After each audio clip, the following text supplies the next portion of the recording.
I was about 25 or so, I guess, and I was finishing my master's degree in geomorphology. And I loved the science, but I wasn't interested in being a scientist. I had no contacts in the photo world. I had no knowledge of the photo worlds, but youthful brashness can take you a long way, make things happen. So that's how it worked. James Balog is documenting the melting of glaciers around the world, the most visible manifestations of climate change on the planet. And he's making it possible for scientists to watch, too. James Balog is founder and director of the Extreme Ice Survey. He's joining us now from Denver. James, thanks for being with us. My pleasure, thank you. And we'll also have more of our special report on a man who lets his pictures do the talking. As a photographer, it's exciting to see this stuff, but as a citizen of the world, you go, this is horrible.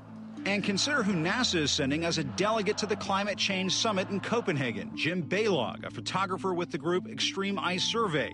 Prior to '06, the glacier had retreated 10, 11 miles, and now we've added, just in the past few years, another 2.5 miles. So I created this project called the Extreme Ice Survey, or EIS.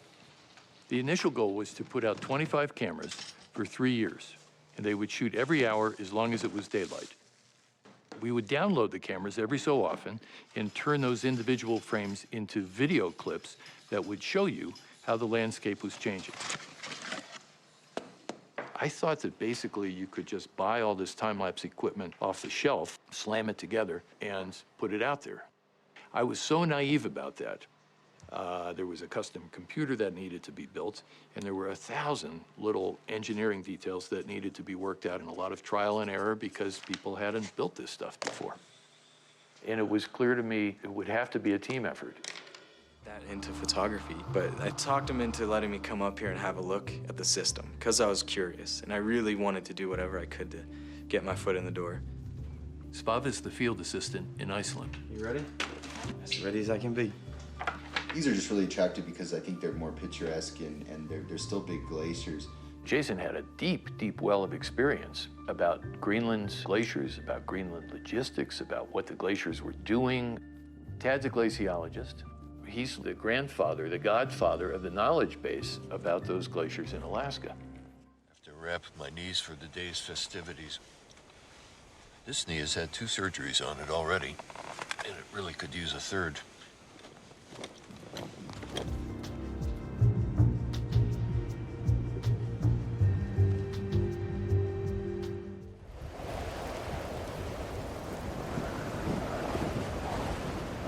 Hey, what?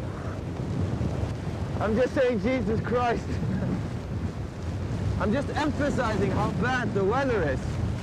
Yeah, I don't need it. I get it. As we're setting up the cameras, we also set up a video camera and had it pointed right there at that peninsula, and we just had it rolling, just in case.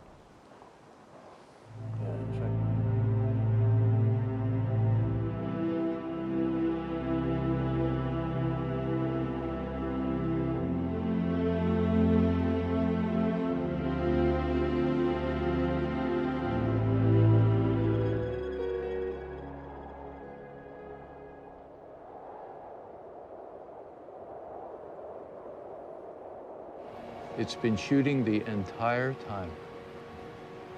Fantastic. Here's the memory of the camera, and this is actually, that's an interesting thought. This is the memory of the landscape. That landscape is gone. It may never be seen again in the history of civilization, and it's stored right here.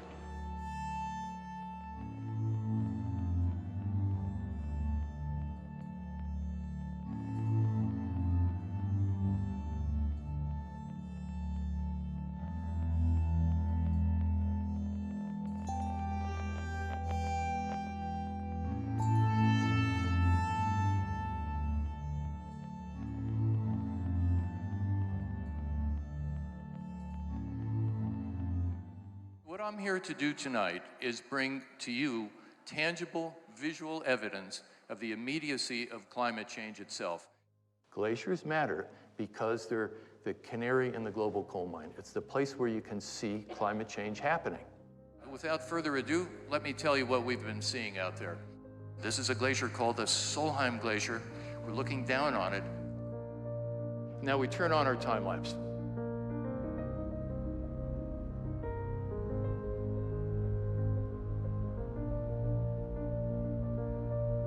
You can see the terminus retreating, you can see this river being formed, you can see it deflating. We go back a couple years in time, that's where it started.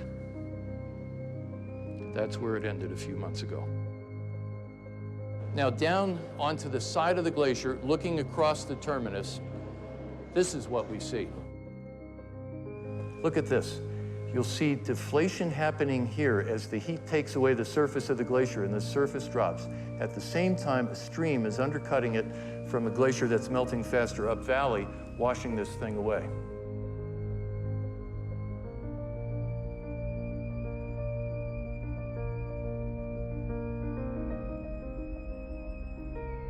The vast majority of glaciers in the world are retreating. Glacier National Park, Montana will need a new name. We'll be calling it Glacier-less National Park by the middle of the century because all the glaciers will be gone. There's such a strange, bizarre fascination in seeing these things you don't normally get to see come alive.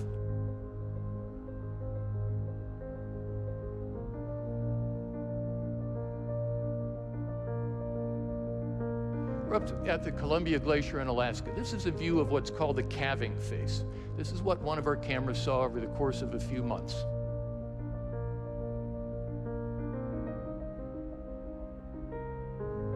The action at Columbia is in part due to local glacier dynamics and in part due to climate change.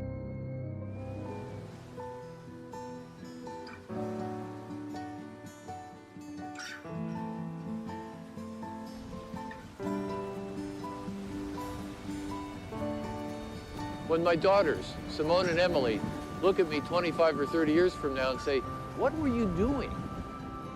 When global warming was happening and you guys knew what was coming down the road, I want to be able to say, guys, I was doing everything I knew how to do.